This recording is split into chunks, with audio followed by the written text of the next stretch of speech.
Okay, so hey everybody, today's kind of a bittersweet day for me. I'm going to go ahead and complete the book review of Brian Lowell's Companion Planting for Beginners. I have chapters 7, 8, and 9 to go over. Now 9 I'm not really going to hit on because honestly, it's kind of like giving away the kingdom. He has so much information specifically to each vegetable, 19 vegetables in total, that he explains everything. So I will touch on chapter 9, but I'm not going to go in depth into chapter 9. So we're going to go ahead and knock out chapters 7 and 8, and we're going to get her done. Having said all that, let's get into it.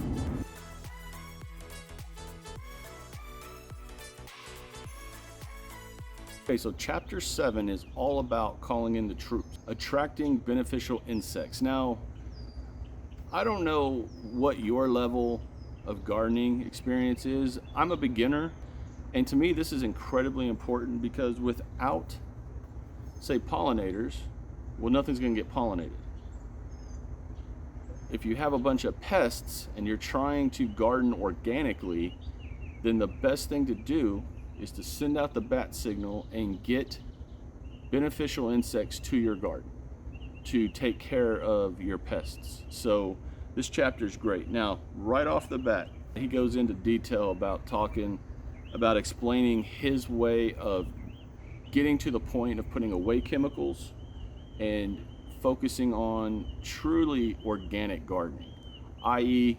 attracting beneficial insects that will kill the bad pests. It says on page 113, I was convinced that attracting predators to your garden through companion planting was the optimum way to tackle pests. Well, yeah, what's better than attracting nature's warriors than attracting nature's warriors?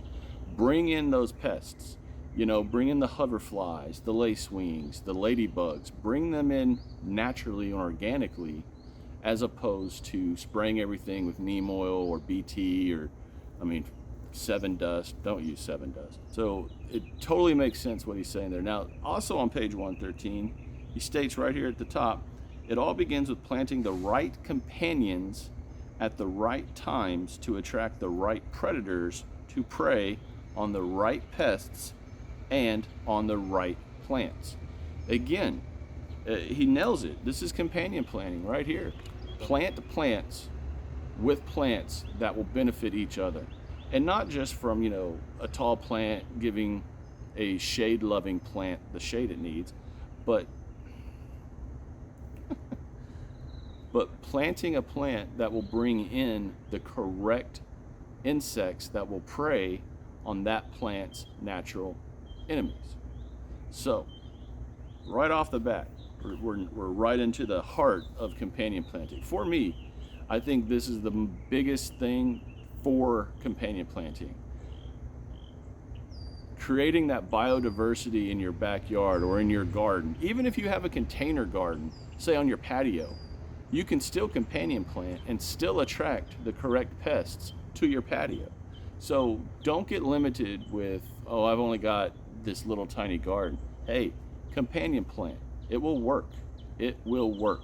On pages 114 and on, he starts talking about bringing in birds, bats, and frogs. Now, I love this little part of the chapter because I did a pollinator video for the 2nd grade classroom in my series that I have on my channel called the Classroom Series, and it's just a series to educate young kiddos about different things in a fun way, in a way that's kid-friendly. And I talk about a lot of these. In fact, I talked about every one of these in that video.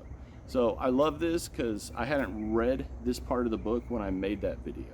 So let's go get into it real briefly here. Bats. Now, I know what most people think when you hear about, you get all grossed out. It's a flying rodent, right? Yeah, it can be gross.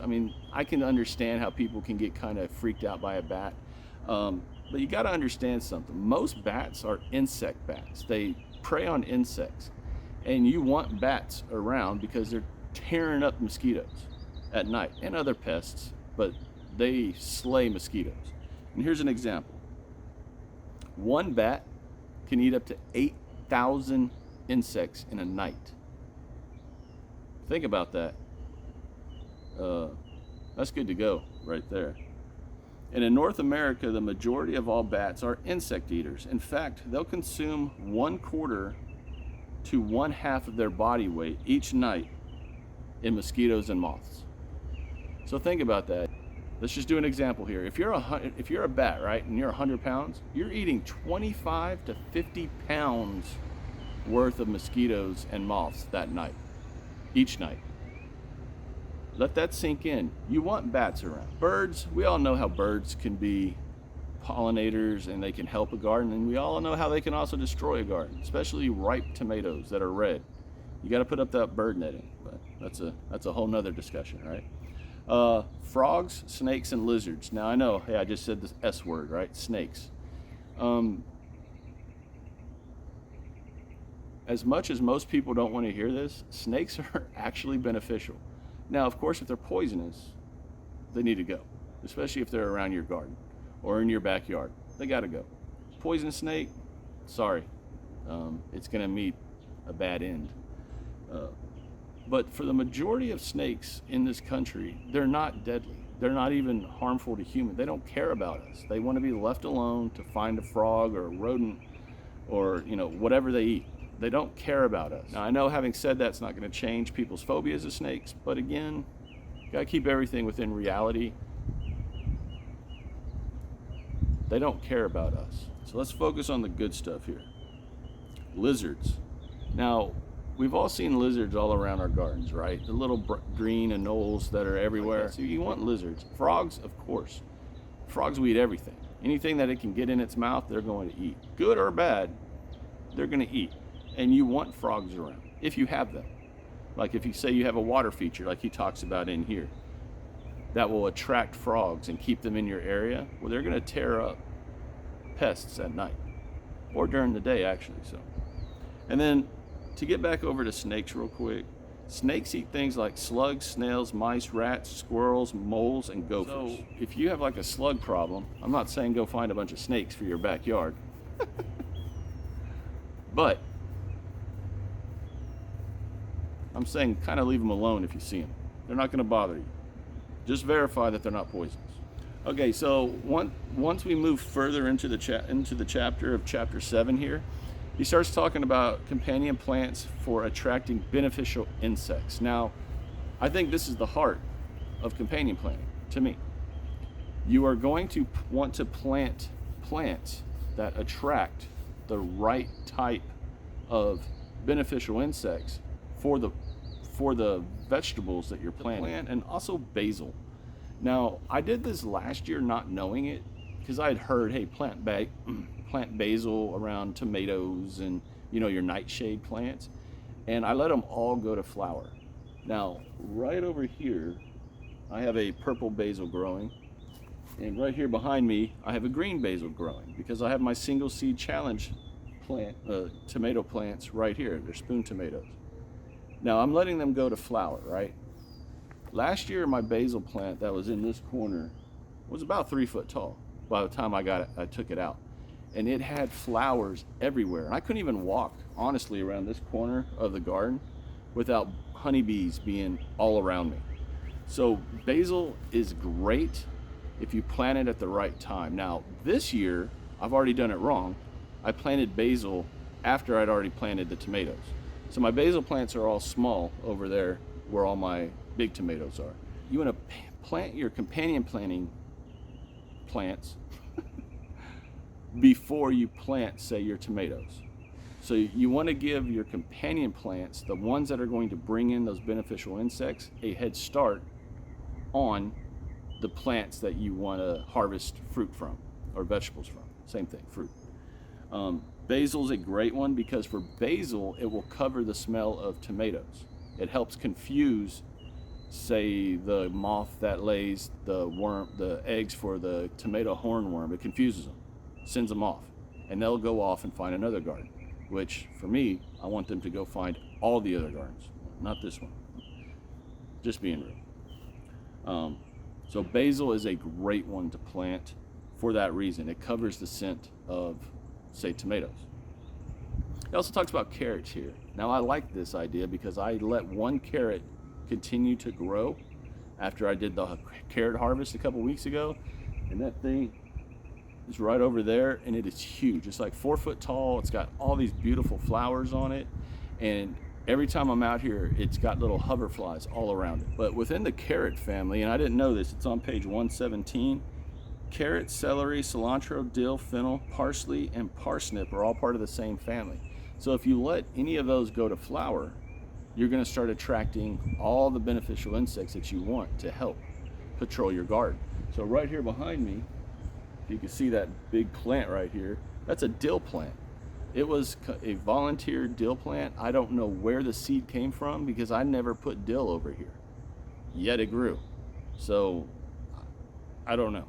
I truly don't know how that thing got seeded right over here, but it is huge. And midday, it's swarming with all kinds of insects. So I've seen soldier beetles on it, one assassin bug, a bunch of ladybugs, wasps, parasitic wasps are now in my garden, and they have come here natural. Marigolds. Now, I'm a big marigold fan. I had some gorgeous marigolds last year, and I'm showing them right now. Marigolds are great. Now, there is a little bit of a misconception with marigolds.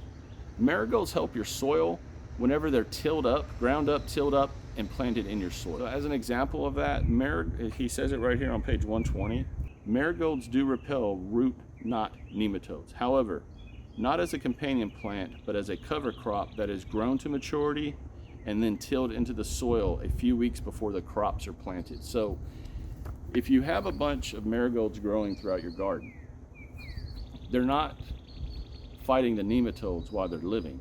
It's if you were to ground them up and till them in, and then they start to break down, then they're killing or getting rid of the nematodes. So there's a little misconception there, old wives' tales that have been passed on. But nonetheless, marigolds will attract all sorts of insects also. And they add a pop of color to your garden, which I love. Now the next section is something yes, beneficial garden insects. Here, there are so many in here, I'm not going to cover them all, but I did just mention that I have seen assassin beetles here, or assassin bugs here in the garden. In fact, there's one making its home right over by the fairy garden.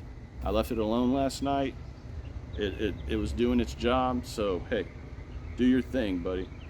Last year I got hit with tomato hornworms, and I did not have stuff planted to attract in beneficial insects. I didn't know about this. I thought the only thing I was really focused on were planting the right plants next to each other so they would help cross-pollinate and help each other grow.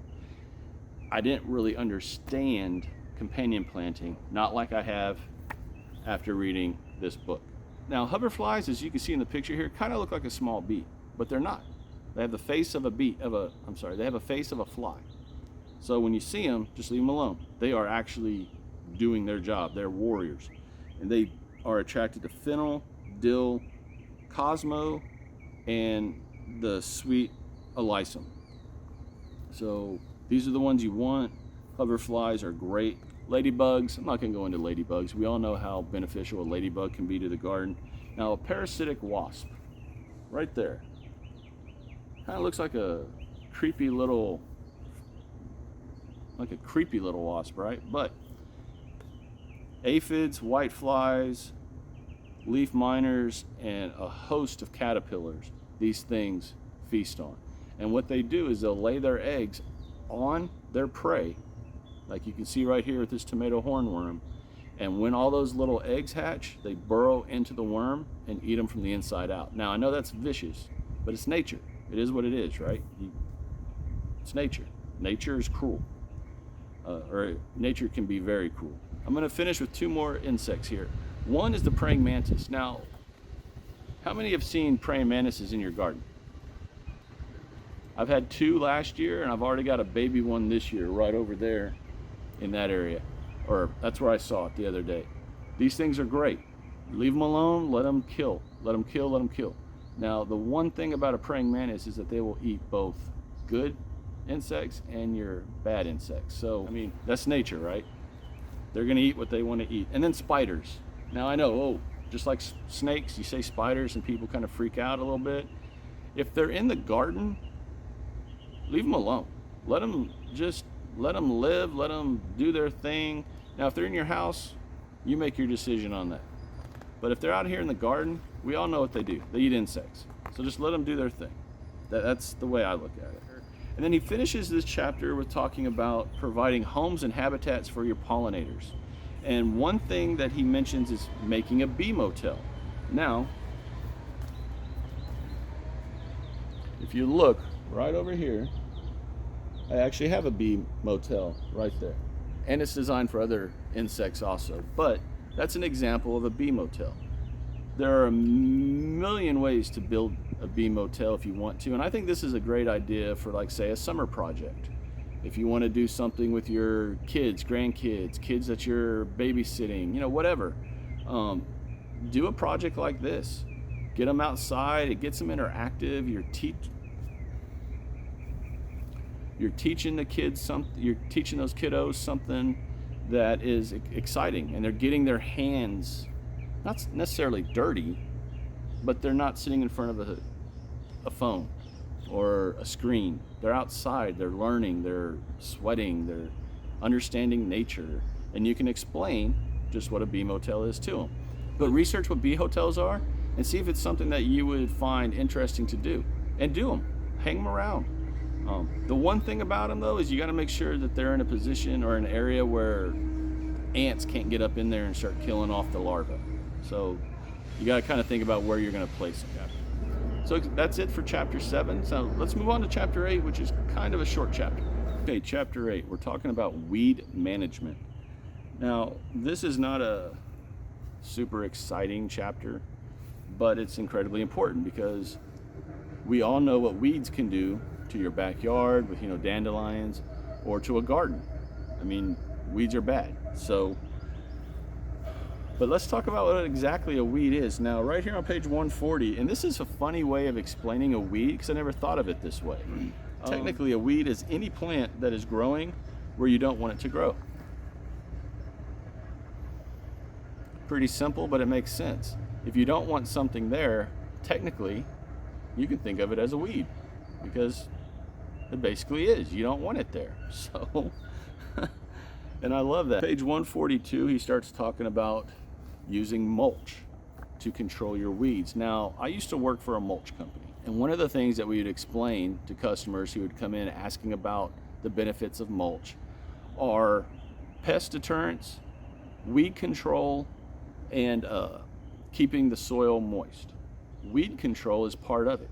If you are able to suffocate, or better yet, keep the weed seeds dormant, then that's what you want. If they can't germinate, they're not going to grow. So using mulch in your garden is incredibly important for so many reasons. Not just keeping moisture in the soil, or like cedar mulch will help deter certain animals and insects because they don't like the smell of cedar. Now, I don't use cedar in my backyard where the garden is because I want insects to come in, but I exclusively use cedar mulch in the front yard. There'll never be anything out there in my front yard except cedar mulch, period. But you don't want to use that in the back where you want to attract insects. And then he makes a great point right here for using mulch in a no-dig garden. A lot of times, if you are tilling up your soil between seasons or crop rotations, if you're tilling up the soil, you're exposing what's underneath the soil.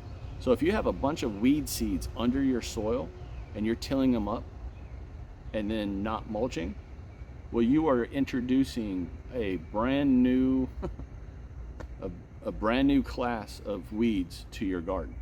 Whereas if you just leave everything alone, you don't till, you just add and amend to the top of your soil and then put a layer of mulch over, you are effectively keeping your weed seeds in check.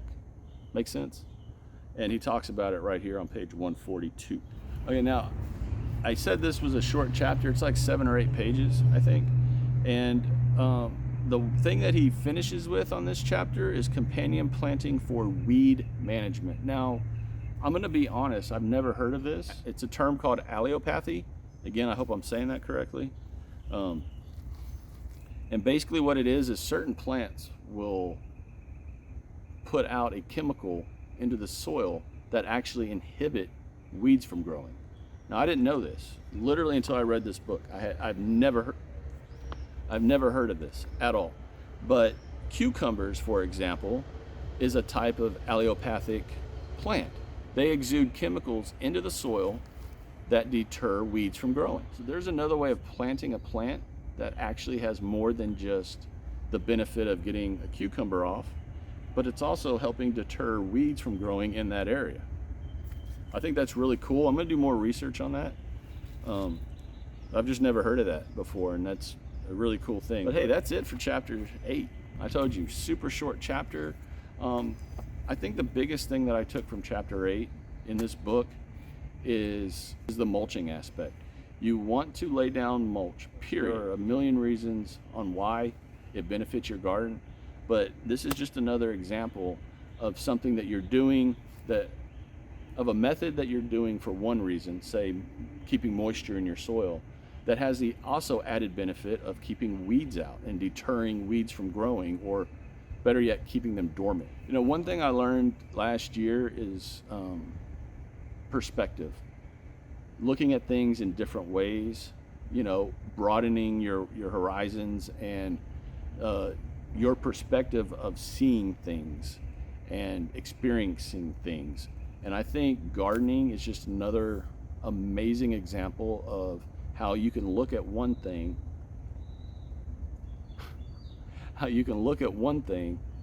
and if you change your view just a little bit, or you gain just a little bit of knowledge, it totally changes your perspective of something.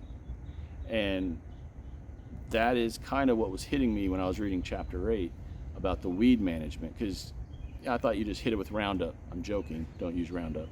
But you know, you hit it with some weed control, or you go out and you pluck it out of the ground, and you get rid of it. But literally, a weed is anything. I mean, I could have looked at this dill plant right here when it started growing as a weed, because I didn't plant it. But look at the added benefits that this thing has. Like right now, there's a soldier beetle on that plant right there, not 3 feet behind the camera. So, you know, again, it's all about your perspective.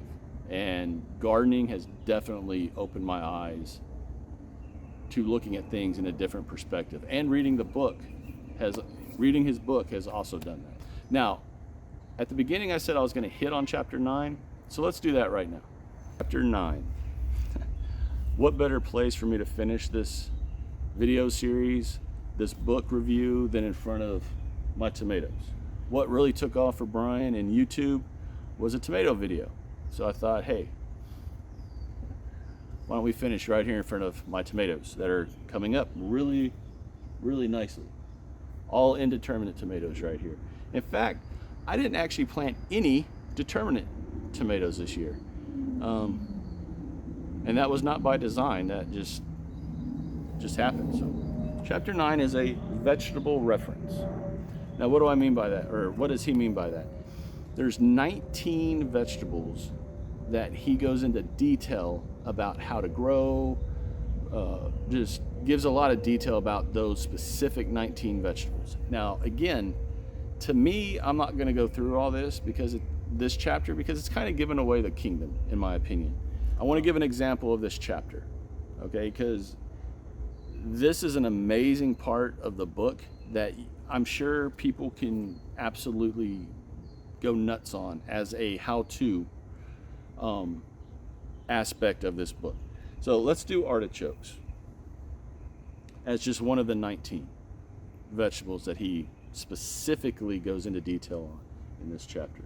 Artichokes. He gives a little narrative about the artichokes, how to start and plant the artichokes, growing and harvesting, companions down here, but the biggest point that works right like that for me is bam, right here.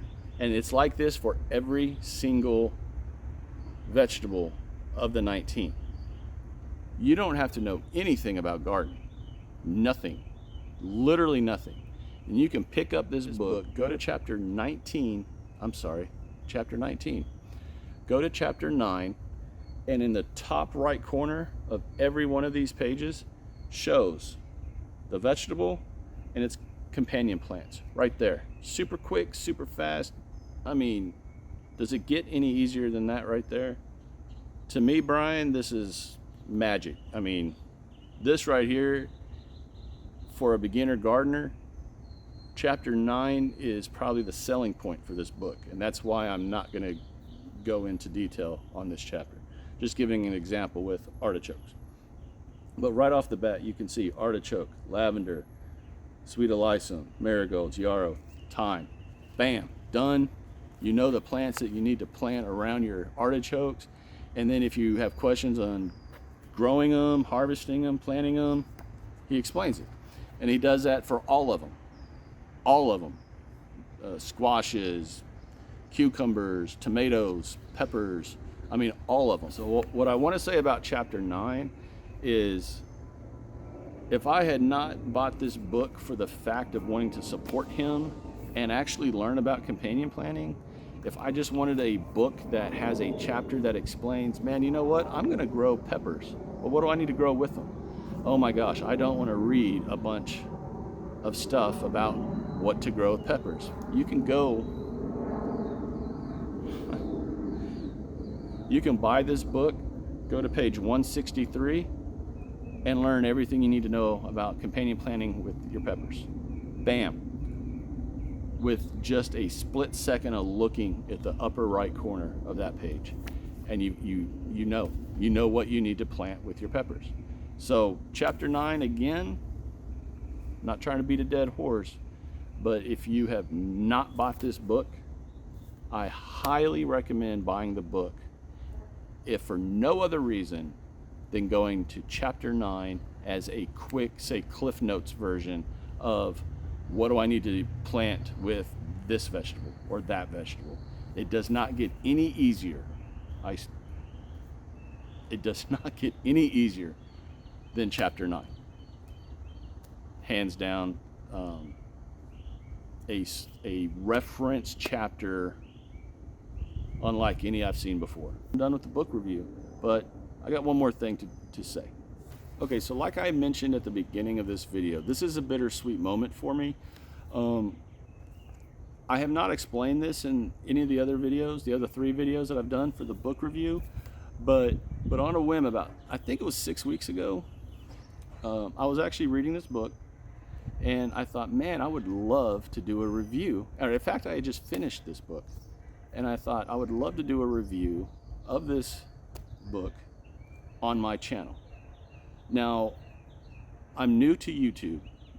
I've only actually been doing YouTube for, I think, 13 months now. So I don't know how all this works. I don't know if I needed permission, or if I didn't need permission, or I didn't want to like offend someone who's big on YouTube in the gardening community. So I just didn't know. So like what I've done with Black Gumbo Southern Gardening is I've messaged him and I've talked to him briefly over the months about the single seed challenge. Well, I thought, hey, I will try to do the same thing with Brian Lowell over at Next Level Gardening. So I sent him a message, a Facebook message, and kind of briefly explained what I was asking. Was not asking for some kind of a shout out or an endorsement or anything. All I wanted to do is see if by chance I could get his permission or his blessing, so to speak, to do a review of his book, because his book had just come out. Again, I had just finished it. I loved it. I thought, man, I would really love to review this book, give my take, a beginner's take on companion planting. Within about 20 minutes, 30 minutes, I got a response from him, and he gave me his thumbs up. He gave me his blessing, and then him and I talked a little bit, And he further gave me encouragement in not only doing the book review, but in my videos. That's a big deal. When you get encouragement from anyone, really, it's a big deal. But when you get that kind of encouragement from someone of his stature within the YouTube community, I mean, he's almost at 700,000 subscribers as of me filming this right now. You know, that's a big deal. So what do I want to say? I want to say thank you, Brian. I want to say thank you for looking at however many videos of mine that you looked at and deemed me, in which you deemed that you would support me, a little backyard gardener, brand new for the most part to YouTube. So I want to say thank you, Brian, for trusting me to do your book justice in doing these book reviews. Now, you and I had originally told you I was going to do one video, but man, there's so much in this book. Obviously I could not just do one video. So then I thought about it and I'd break it up into 3 videos. Well, then chapters 1 through 3 had so much, I broke it in to 4 videos. But I easily could have broke this review into probably 5 or 6 videos, but I didn't want to keep going and going. I hope everyone who's watched these videos have learned something. If nothing else, I hope I've conveyed to people to go get this book. Learn, keep learning. I'm a big believer in you should only stop learning when you're dead. Every day I try to learn something new. And I mean that literally. I'm always trying to learn something. And with gardening, I feel you're never going to know everything. And just in these 2 years, I've learned so much. But I believe it's important to pass that knowledge on to the next generation. And that's why I've started doing the classroom series on my channel, because I want to address things to children and get them excited. So like with the single seed challenge, there's a 2nd grade classroom that they adopted me this year, and her 3rd grade classroom last year adopted this channel. And I've done a single seed challenge for each of those classrooms, and they get excited. The kids are motivated. They want to learn. They're thirsting for knowledge like that. And in this world, if YouTube can be that median where for someone like me, a little backyard gardener, can reach even one kid, which I know for a fact has already happened, which makes me very happy. But that's the goal, is to, for lack of a better way of explaining it, I want to plant that seed. I want to reach those kids and get them excited. Even if it's growing one plant in their backyard, that one plant is their world. They're excited. And to me, that's what is the most important thing about what I'm doing on this channel, and what I feel this book does in a broader range for all gardeners, is it's planting the seeds of organic gardening, companion planting.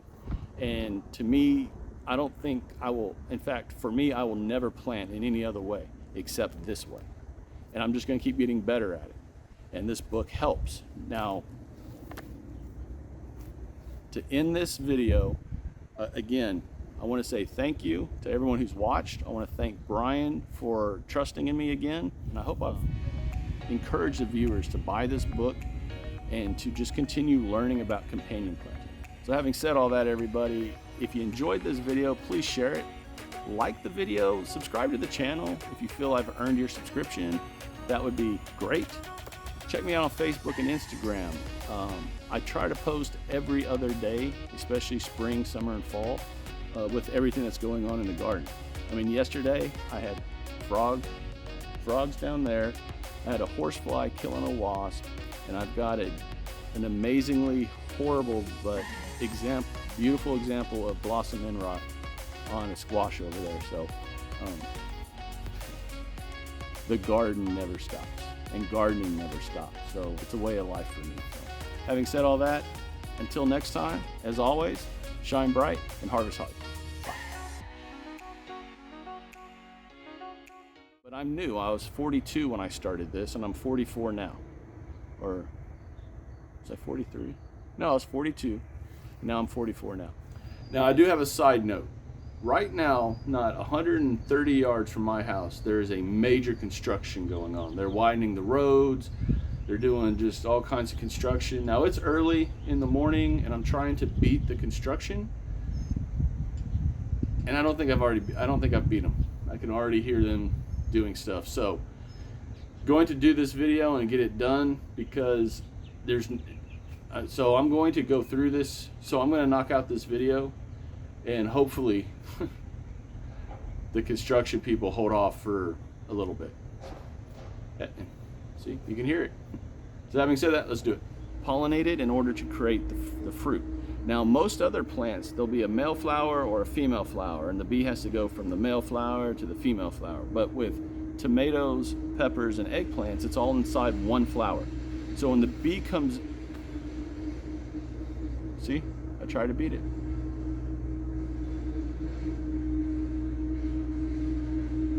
I am so annoyed right now.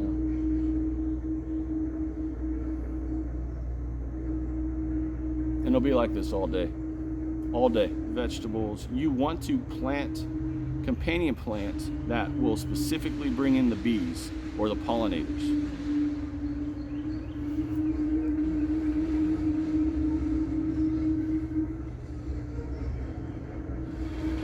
I'm just dumbfounded by this. It's a Saturday morning at like 6:30, and they're already out here cranking away, making more noise than they should be allowed to do in a neighborhood.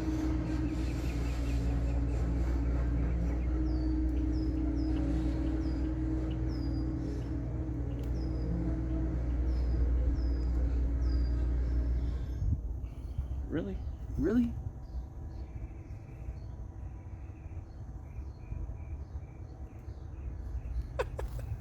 Bumblebees, right? I'm telling you, I have the bat signal out for this backyard.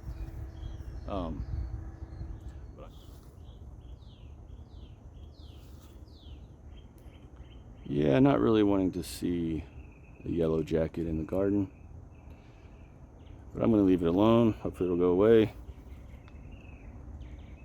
Tomatoes are doing great. Look at that. This was the very first thing I bought for my backyard. And that is 100% the truth.